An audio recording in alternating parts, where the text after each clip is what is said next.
Hello Weaver, नमस्कार। Bihar civil court भर्ती परीक्षा का मैथ का प्रैक्टिस सेट्स नंबर आज 20 हम लोग करने वाले हैं। फ्रेंड, मैं बताना चाहूँगा कि इससे पहले 1 से लेकर 19 तक मैथ का प्रैक्टिस सेट्स ऑलरेडी इस चैनल पे अपलोड किया जा चुका है। साथ ही साथ प्लेटफॉर्म का वॉल्यूम 1 और वॉल्यूम 2 की जो बुक आई थी उसका भी प्रैक्टिस सेट नंबर 1 से लेकर 22 तक, 1 का भी और 2 का भी 22 सेट्स अपलोड किए जा चुके हैं। तो यदि उनको नहीं देखा है तो इस वीडियो को देखने के बाद उनको भी देखें। और मैं आपको एक और इन्फॉर्मेशन देना चाहूँगा फ्रेंड कि इस चैनल पे वैसे स्टूडेंट जिनको मैथ फोबिया है, मैथ से डर लगता है, तो चाहे आप किसी भी कॉम्पिटिटिव एग्ज़ाम की तैयारी कर रहे हों जिसमें मैथमेटिक्स आती हो, तो मैथमेटिक्स का पूरा सिलेबस एसएससी, बैंक, रेलवे या स्टेट एग्ज़ाम की अगर आप तैयारी कर रहे हैं जिसमें मैथ पूछा जाता है, तो मैथ का पूरा सिलेबस इस चैनल पे मैं करा रहा हूँ। ऑलरेडी इंट्रोडक्शन और एक लेक्चर यानी 2 लेक्चर हमने अपलोड कर दिया है नंबर सिस्टम का, आप उसको देख सकते हैं। और मैं पूरा इस चैनल पे मैथमेटिक्स कराने वाला हूँ, तो आप इस चैनल से जुड़ सकते हैं और आप अपनी मैथ को और मजबूती दे सकते हैं। इसमें हम सबसे पहले मैथ के कॉन्सेप्ट पढ़ेंगे और कॉन्सेप्ट के पढ़ने के बाद जो प्रीवियस ईयर में जो इम्पोर्टेंट क्वेश्चन एग्ज़ाम में पूछे गए हैं उन क्वेश्चनों को भी हम लोग कवर कर रहे हैं। तो चलिए स्टार्ट करते हैं आज का प्रैक्टिस सेट्स मैथ का 20। पहला क्वेश्चन पढ़ते हैं। पहला क्वेश्चन बोला गया है फ्रेंड कि यदि ए, बी और सी अकेले काम को करते हुए किसी कार्य को क्रमशः 15, 20 और 25 दिनों में पूरा कर सकते हैं, तो वे एक साथ कार्य करके उसी कार्य को कितने दिनों में पूरा करेंगे। तो ए 15 दिनों में काम करता है। ए की बात करें फ्रेंड तो ए कहा गया कि 15 डेज में काम करता है। बी उस काम को 20 डेज में करता है और वहीं सी की बात करें तो सी 25 डेज में करता है। तो मान लीजिए कि ये लड्डू बनाने का काम करते हैं, तो इनको टोटल लड्डू कितने बनाने हैं, इनका टारगेट क्या है उसको निकालेंगे। तो 15, 20 और 25 का आप टारगेट निकाल रहे होंगे। तो 15, 20, 25 का टारगेट मतलब इनका एलसीएम निकालेंगे, उतना ही आपको लड्डू बनाना है। तो 15, 20 और 25 का एलसीएम निकालेंगे तो 300 हो जाएगा। क्यों? क्योंकि 15 और 20 का एलसीएम 60 होता है और 60, 25 का एलसीएम होता है 300। तो 300 इनका टोटल जो है टारगेट आ गया कि 300 लड्डू बनाने हैं। ए 15 दिनों में 300 लड्डू बनाते हैं तो एक दिन में 20 लड्डू बनाएंगे। बी 20 दिनों में 300 लड्डू बनाते हैं तो एक दिनों में जो है 21 या 25 या 15 लड्डू बनाएंगे। और ये 25 दिनों में 300 लड्डू बनाते हैं तो 25 से कम 25, दोनों 50, 12 लड्डू एक दिन में बनाएंगे। ओवरऑल ए प्लस बी प्लस सी अगर एक साथ काम करें तो 20, 15 और 12, तो 20, 15, 35 और 12, 47, यानी एक दिन में 47 लड्डू बन जाएंगे। अगर 300 लड्डू इनसे बनवाना है तो 300 डिवाइडेड बाई 47 डेज लगेंगे। यानी ऑप्शन नंबर अपना कौन सा आंसर हो जाएगा? ऑप्शन नंबर ए आंसर हो जाएगा। आइए अगले क्वेश्चन की तरफ बढ़ते हैं। अगला क्वेश्चन पढ़ते हैं। बोला गया साधारण ब्याज की 5% वार्षिक दर पर कितने वर्षों में 400 रुपये की राशि का ब्याज 450 हो जाएगा। तो आप ब्याज जानते हैं, SI बराबर होता है सिंपल इंटरेस्ट बराबर PRT डिवाइडेड बाई 100, ये फॉर्मूला होता है। तो यहाँ पे सिंपल इंटरेस्ट दिया हुआ है 450 हो जाएगा। मूलधन यानी प्रिंसिपल दिया हुआ है 400, रेट दिया हुआ है 5% और टाइम जो है पूछ लिया कि कितने सालों में, तो टाइम नहीं दिया हुआ है। डिवाइडेड बाई 100 कीजिए। इस 00 से 00 को कैंसिल कर दीजिए। 5 4 जा 20 होती है। तो यहाँ पे 450 इक्वल टू 20 इंटू टी आ गई। तो ये टी इधर आएगा तो डिवाइड में बन जाएगा, यानी ओवरऑल आपकी value 450 divided by 20 equal to T आ जाएगी। इस 0 से इस 0 को काटेंगे तो कितना आ जाएगा? 22.5 वर्ष लग जाएंगे 450 रुपये की राशि साधारण ब्याज बनने में। ऑप्शन नंबर बी आंसर हो जाएगा। आगे आइए अगला क्वेश्चन देखते हैं। अगला क्वेश्चन है ए रेशियो बी की वैल्यू 7:9 है, बी रेशियो सी की वैल्यू 1:12 है, ए बी सी का रेशियो पूछा गया है। तो सबसे पहले लिखिए A ratio B. A ratio B कितना है जी? 7:9 आपने लिख दिया। फिर B/C देखिए, B/C कितना अपना गिवन है, तो आप कहेंगे 1/12 गिवन है। ठीक है, अब देखिए इसमें आदमी दोनों में कॉमन कौन है, B है, दोनों में है।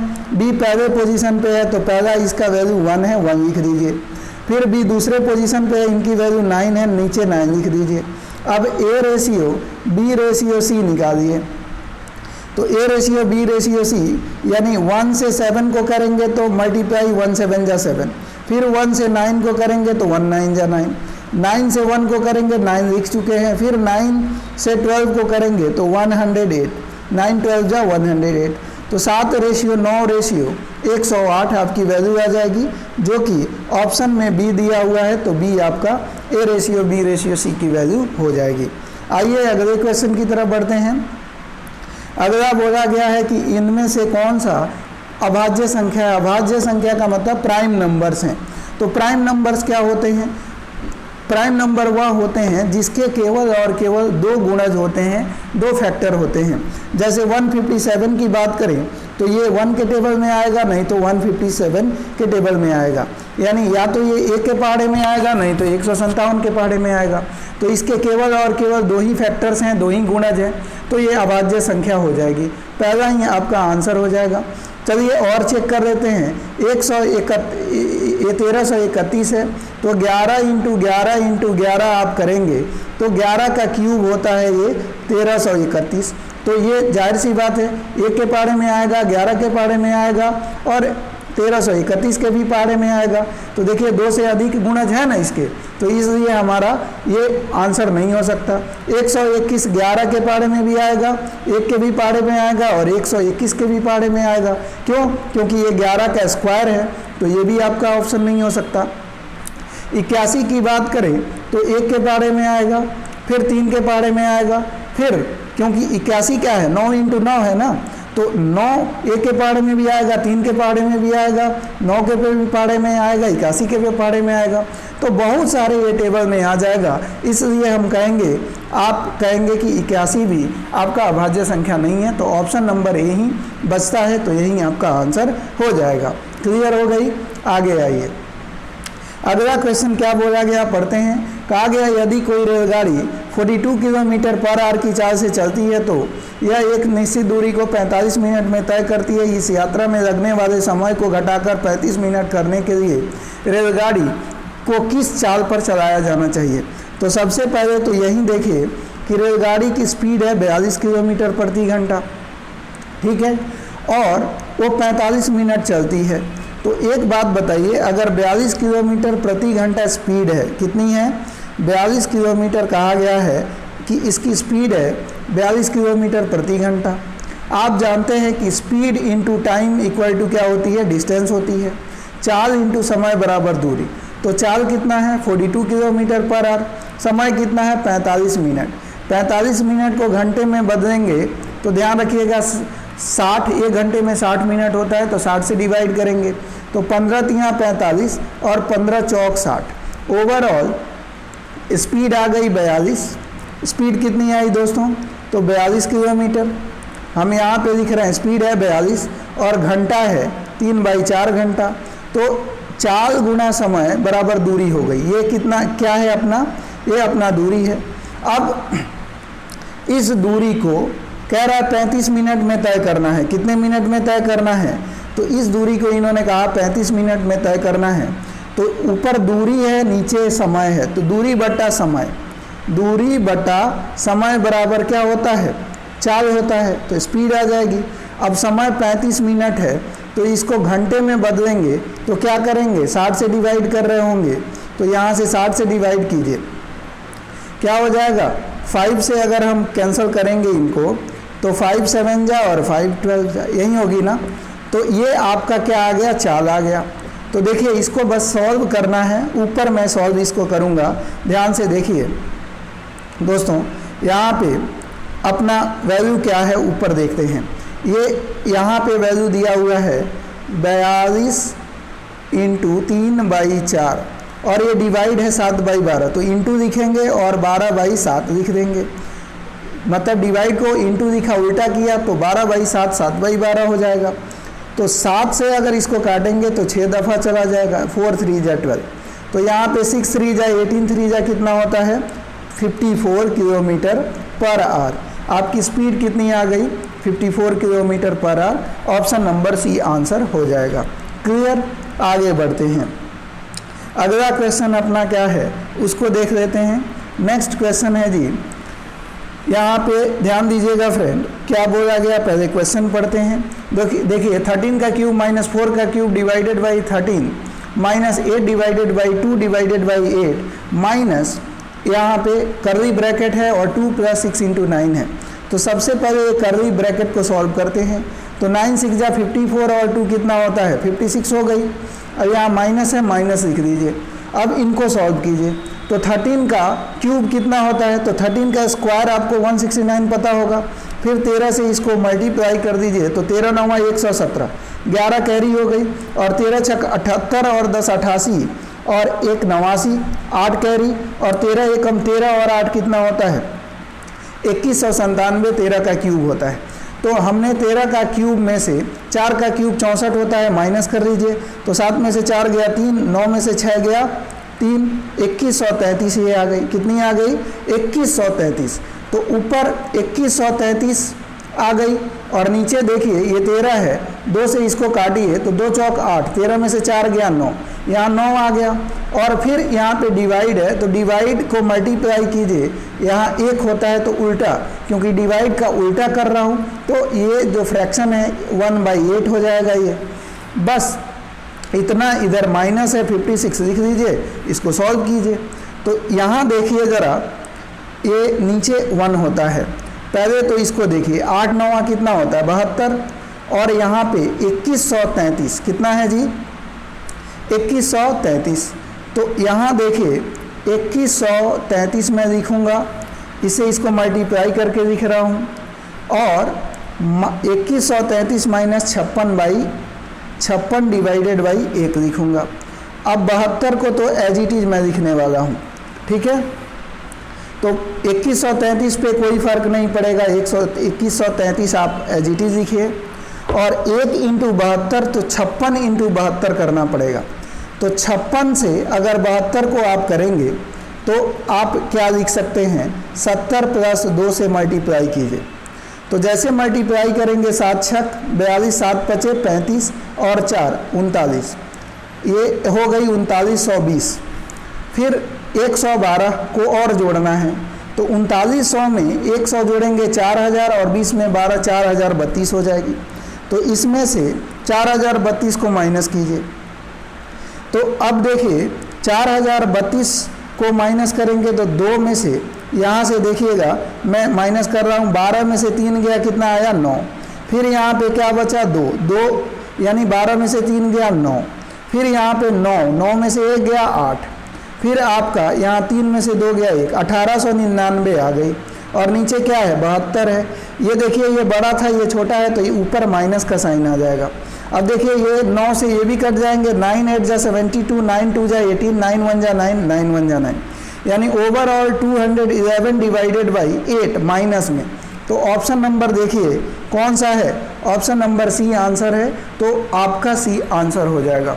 तो पता है मुझे फ्रेंड कि थोड़ा सा स्क्रीन मोबाइल से चूँकि पढ़ा रहा हूँ, हमारे पास बहुत ज़्यादा रिसोर्सेस नहीं है, तो थोड़ा सा आपको हौस पौस हो सकता है, थोड़ा सा आपको समझने में कठिनाई हो सकती है। लेकिन आप इसको एक बार पीछे करके, आपके पास ऑप्शन तो है उसका इस्तेमाल कीजिए, एक बार पीछे करके आप एक बार और देख सकते हैं, आपको समझ में अच्छी तरह से आ जाएगा। आगे आइए अगला क्वेश्चन हम लोग देख लेते हैं। नेक्स्ट क्वेश्चन में क्या बोला गया उस समचतुर्भुज का क्षेत्रफल ज्ञात कीजिए जिसकी भुजाओं की लंबाई 25 सेंटीमीटर और विकर्णों में से एक की लंबाई 14 सेंटीमीटर है। तो ध्यान रखिएगा ये अपना एक समचतुर्भुज है। ये थोड़ा सा गड़बड़ हो गया फिगर, देखिए इन्होंने कहा है कि एक समचतुर्भुज है। क्या है, एक समचतुर्भुज की बात इन्होंने करी है। तो ये अपना समचतुर्भुज है और इनकी भुजा जो है 25 सेंटीमीटर सारे भुजाएं हैं। कितनी है 25 सेंटीमीटर, सारी भुजाएं 25 सेंटीमीटर है। एक विकर्ण दिया है 14 सेंटीमीटर का। कितना सेंटीमीटर का 14 सेंटीमीटर का। दूसरा विकर्ण आपको बताना है। तो अगर ये विकर्ण, अगर हम मान लें ये वाला विकर्ण अपना 14 सेंटीमीटर का था, तो देखिए जहाँ पे इंटरसेक्ट करते हैं विकर्ण आधे आधे हिस्सों में बढ़ जाते हैं। तो देखिए ये एक त्रिभुज बन रहा है और त्रिभुज यहाँ पे 90 डिग्री का कोण बनता है। तो ये 7 है, ये 25 है, तो ये ट्रिपेट होता है जब 90 डिग्री वाले त्रिभुज हों तो 7, 24, 25, यानी 2 अगर भुजा आपको पता हो तो तीसरा भुजा आप निकाल सकते हैं। तो यहाँ पे 7 एक पता है, 25 पता है, तो तीसरा क्या हो गई 24, यानी ये जो आप विकर्ण का आधा हिस्सा देख रहे हैं 24 है, तो पूरा हिस्सा क्या होगा 24, 24, 48 हो जाएगा, यही होगा ना। तो विकर्ण D1 विकर्ण 14 दिया हुआ था, D2 आपने निकाल लिया, कितना 48।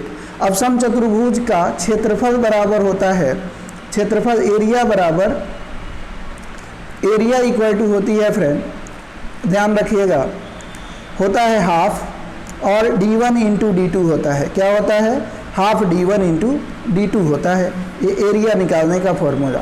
तो एरिया हाफ लिख देंगे, D1 आपका कितना था 14 था, तो 14 लिख देंगे, और D2 48 आया, काट दीजिए, 7 8 56, और 7 चौक 28, और 5 कितना होता है 33, 336 सेंटीमीटर स्क्वायर। तो ऑप्शन नंबर अपना आंसर हो जाएगा सी, यानी सी आंसर इस क्वेश्चन का हो जाएगा। आगे आइए अगला क्वेश्चन देख लेते हैं, क्या बोला गया, 2 घनों के आयतनों का अनुपात 64:1331 है, उनके कुल पृष्ठीय क्षेत्रफलों का अनुपात ज्ञात करें। तो 2 घनों के आयतन, आयतन क्या होता है, घन का आयतन होता है, अगर पहला घन मान लें कि साइड A1 है तो दूसरा की मान लें A2 है, तो इनका क्यूब रेशियो, इनका क्यूब ये होता है। तो ये 64 को देखिए, ये 4 का क्यूब है और ये 11 का क्यूब होता है, ठीक है। तो 4 का क्यूब और यहाँ पे यानी पहले घन की साइड 4 है और दूसरे घन की साइड जो है 11 है, तो इनका रेशियो इस तरह से है। तो क्षेत्रफल का अनुपात जो होता है आप जानते हैं क्या होता है, 6a स्क्वायर 6a1 का स्क्वायर रेशियो 6a2 का स्क्वायर होता है।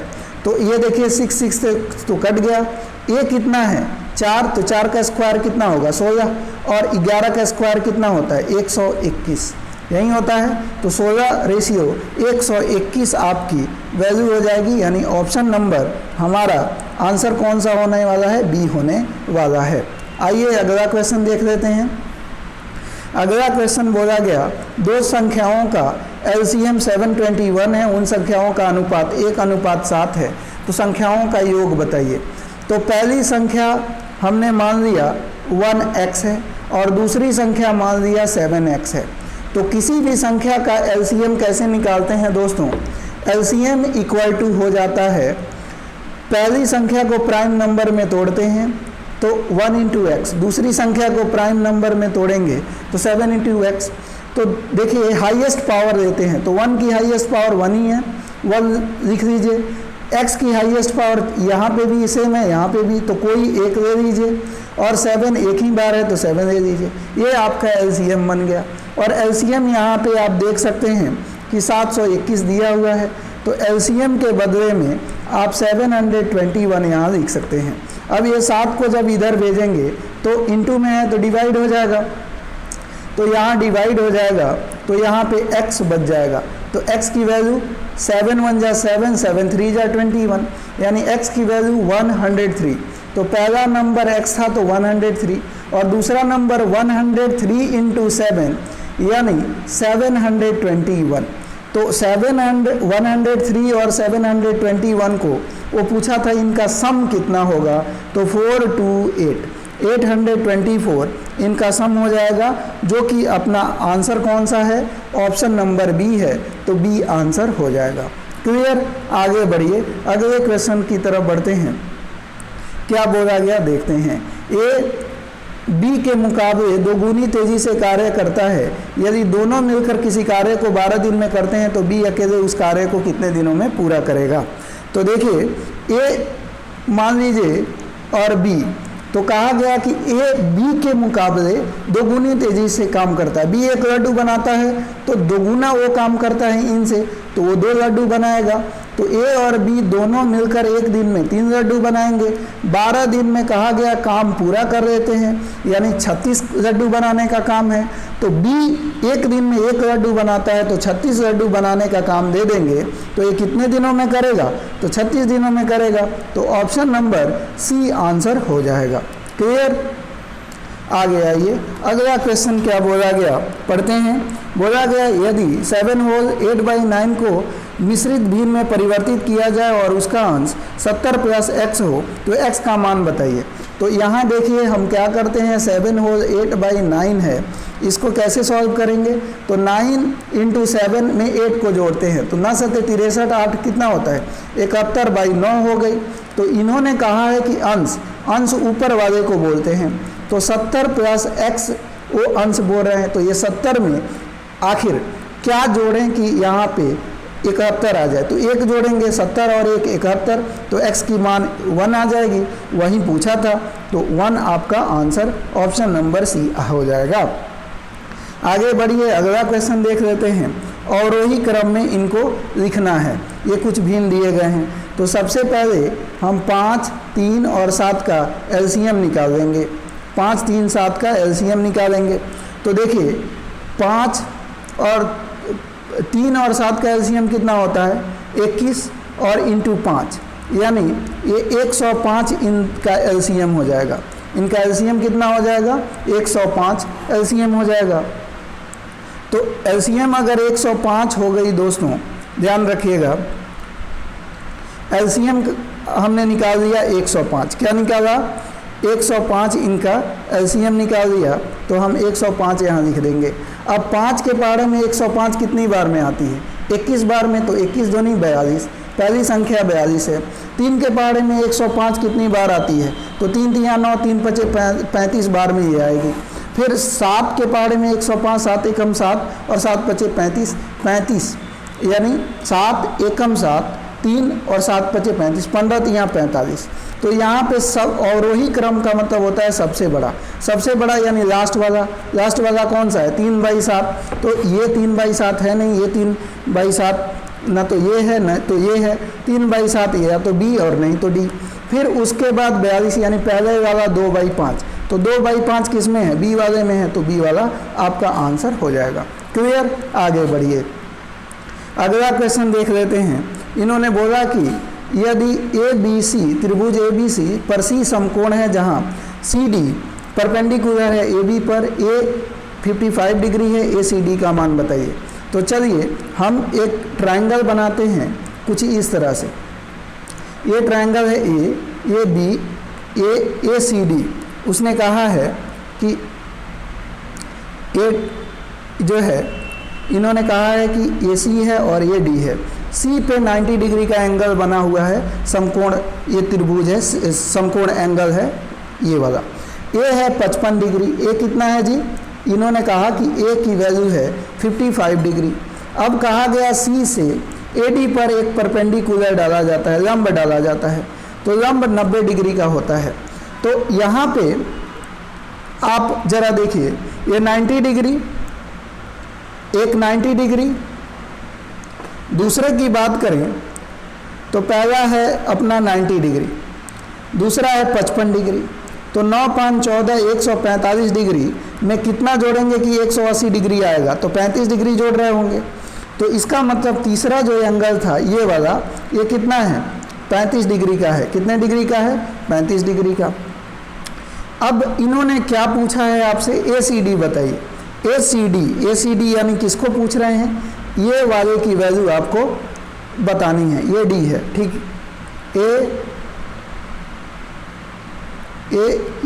ये B है और ये D है। तो ACD ये वाला आपको बताना है कितना है। तो ये 90 और 55 आप जानते हैं कि कितना हुआ था? 145। तो ये 90 हो गए, ये अपना 90 हो गया, ये 55 हो गया और ये 35 हो जाएगी, क्योंकि ये भी त्रिभुज बन रहा है। तो 35 डिग्री आपको ऑप्शन नंबर सी अपना आंसर हो जाएगा। क्लियर? आइए आगे बढ़ते हैं, अगला क्वेश्चन देख लेते हैं। अगला क्वेश्चन क्या है दोस्तों? वह वार्षिक चक्रवृद्धि ब्याज की दर क्या होगी जिस पर 1200 रुपये की राशि 2 वर्षों में 1300 48.32 हो जाती है।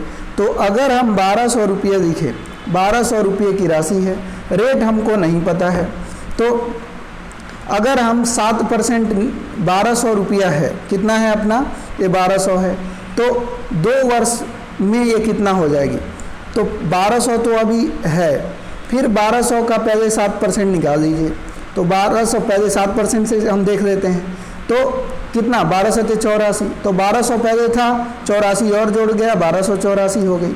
फिर एक और साल में 1284 का 7% निकालेंगे तो कितना हो जाएगा, 7 चौक 28 और 7 अठे 56 और 2 58 और 7 12वां 84 और 5 89 और यहाँ पे 2, यहाँ 100 है तो 2 जीरो के बाद 2 जीरो है तो 2 डिजिट के बाद डेसिमल लगा देंगे, यानी 89.88। तो इसमें 89.88 को जोड़िए ज़रा, 8 8 9 4 13 8 8 16 1 17 और 12 1 13, तो ये 1300 कितना आ रहा है, 1373 जो है 8 8 आ रहा है, यानी 7% तो हमारा नहीं हुआ। अब 7% नहीं हुआ तो अगला चेक करेंगे, इससे थोड़ा सा कम होगा, थोड़ा सा कम को चलिए देख लेते हैं कौन सा होगा, उसको चेक करते हैं। तो पहला अपनी राशि कितनी है, 1200 रुपया, तो हमने 1200 रुपया लिख दिया, तो 1200 था 1200 लिख दिया। फिर 1200 में हम क्या करने वाले हैं, ऐड करेंगे, क्या करेंगे, ऐड करेंगे, 1200 का 6% निकाल देते हैं, तो 1200 का 6% कितना, 72, तो 1200 और 72 जोड़ देंगे ये, तो 1272 हो गई। फिर 1272 का आप 6% निकाल दीजिए, तो 6% निकालेंगे इनका, तो 6 दूनी कितना होता है, 12 6 7 42 1 43 और 6 12वां 72 और 4 76, ये हो गई 76.32। तो देखिए ये 32 76.32 को जोड़ दीजिए, 32 एजीटी रहेगा, 6 2 8 7 7 14 12 1 13 1348.32, तो 6% यहाँ पे आ गया, यानी ऑप्शन नंबर बी आपका आंसर हो जाएगा। क्लियर। आगे आइए नेक्स्ट क्वेश्चन की तरफ बढ़ते हैं। अगला क्या बोला गया इसको समझते हैं। अगला क्वेश्चन है कि महेश और हरीश एक व्यवसाय में 20,000 रुपया 30,000 रुपया निवेश करते हैं। यदि 3 महीने बाद हरीश अपने निवेश से 5,000 रुपया निकाल लेता है तो उनके बीच प्राप्त लाभ किस अनुपात में होगा। तो ध्यान रखिएगा दोस्तों, ये भाई साहब 20,000 रुपया निवेश करते हैं, एक जो हैं इनका नाम है महेश, तो एम साहब 20,000 रुपया और हरीश जो हैं ये निवेश करते हैं 30,000 रुपया। तो देखिए सबसे पहले आप इनमें 4 जीरो 4 जीरो, ये मान लीजिए कि 2 यूनिट, ये 20, चलिए 20,000 ये निवेश किए और ये जो निवेश किए ये कितना किए, 30,000 रुपया निवेश किए। अब कहा गया कि 3 महीने बाद जो है हरीश जो है अपना कितना निकाल लेता है, 5,000 रुपये निकाल लेता है। तो 3 महीने तक इनका पैसा लगा रहा है ना, तो 3 महीने तक इनका पैसा लगा रहा, तो 90,000 रुपया इनका बन गया। ऐसे 3 महीने बाद ये 5,000 निकाल ले रहे हैं, अभी भी इनके अकाउंट में 25,000 रुपया बचा हुआ है। और कोई भी बिजनेस 12 महीना चलता है, अगर क्वेश्चन में दिया नहीं हो तो 3 महीना के बाद 9 महीना बचा, तो 25 नवा कितना होता है, 225, तो 225 लाख 2,25,000 और 90,000 कितना हो गया, यानी इसमें से 10,000 दे देंगे तो 2 1 3,15,000 हो गई। तो इनका टोटल जो पैसा जो हुआ साल में 3,15,000 रुपया इनका हुआ। उसके बाद इनकी अगर हम बात करें तो 20,000 रुपया है और ये कुछ भी निकाल नहीं रहे हैं, तो इनका कितना हो जाएगा, 12 दूनी 24 है ना, 12 दूनी कितना हो गई 24 और 4 जीरो आप लगा रहे होंगे, तो यहाँ 1 2 3 1 2 3 इनका रेशियो आ गया 240 315। तो 5 से काटिए तो 5 चौक 20 5 अठे 40 5 छक्के 30 5 यहाँ 15, तो यहाँ 48 है, यहाँ 63 है, तो 3 16वां 48 और 3 दूनी 6 और 3 एकम 3, तो 16 रेशियो 21 के अनुपात में ये जो है अपने जो है लाभ को बांटेंगे। ऑप्शन नंबर ए आंसर हो जाएगा। क्लियर। आगे बढ़िए, अगले क्वेश्चन की तरफ हम लोग बढ़ते हैं। अगला क्वेश्चन क्या हो जाएगा देख लेते हैं दोस्तों। क्या बोला गया, 2 की पावर 10 माइनस 3 की पावर 10 डिवाइडेड बाई 5 की पावर 10 माइनस 6 की पावर 10 को हल करना है। इनमें से क्या होगा? तो देखिए 2 की पावर 10 को क्या हम लिख सकते हैं यहाँ पे, क्या 2 की पावर 5 और 3 की पावर 5, ये देखिए a का स्क्वायर माइनस b का स्क्वायर, यानी इसको ऐसे भी लिख सकते हैं 2 की पावर 5 माइनस 3 की पावर 5, ये प्लस में लिख दीजिए, एक माइनस एक a square minus b square होता है। तो इस तरह से हम कर सकते हैं। उसी तरह से अगर 5 की पावर 5 माइनस 6 की पावर 5 हम लिख सकते हैं, और फिर 5 की पावर 5 प्लस 6 की पावर 5 ऐसे लिख सकते हैं। तो a minus B, A plus B, A minus B, A plus B, कुछ इस तरह से होगा। तो देखिए 2 की पावर 5, आप ध्यान रखिएगा 2 की पावर 1 पे 2 आता है, 2 की पावर 2 पे 4 आता है, 2 की पावर 3 पे यूनिट डिजिट 8 आता है, 2 की पावर 4 पे यूनिट डिजिट अपना क्या आता है, तो 6 आता है। फिर 2 की पावर 5 पे रिपीट होने लगता है, 2 आएगा। तो यहाँ से 2 की पावर 5 का मतलब यूनिट डिजिट पे 2 आएगा, और 3 की पावर 5 का मतलब 3 की पावर 1 पे 3 आता है, 2 पे 9 आता है, और 3 की पावर 3 पे 7 आता है, 3 की पावर 4 पे 3 आता है, और 3 की पावर अगर 5 करें तो फिर अपना क्या आता है, 3 ही आता है। तो 2 में से 3 को माइनस करेंगे, फिर यहाँ 5 की पावर कुछ भी हो यूनिट डिजिट पे आप ध्यान रखिएगा 5 ही आएगा। 6 की पावर कुछ भी हो यूनिट डिजिट पे ध्यान रखिएगा 6 ही आएगा। तो 2 में से 3 को माइनस करेंगे, कितना आता है, 2 में से 3 माइनस 1, 5 में से 6 माइनस 1, माइनस माइनस कट गया, 1 से 1 को काटेंगे तो 1 आएगा। 1 क्या है, धनात्मक परिमेय संख्या है। तो आप कहेंगे कि 1 क्या है, यहाँ पे धनात्मक परिमेय संख्या हो जाएगी, यानी ऑप्शन नंबर अपना ए आंसर हो जाएगा। आंसर क्या होगा, ऑप्शन नंबर ए आंसर हो जाएगा, यह धनात्मक परिमेय संख्या है। अगला आइए, अगला क्वेश्चन देख लेते हैं फ्रेंड। अगला क्वेश्चन क्या है, तो आज के वीडियो में इतना ही करते हैं। उम्मीद है वीडियो पसंद आई होगी। वीडियो पसंद आई हो तो वीडियो को लाइक कर दीजिएगा। चैनल पे नए हैं तो चैनल को सब्सक्राइब कीजिए। मिलते हैं एक नए वीडियो में, तब तक के लिए धन्यवाद। जय हिंद, टेक केयर।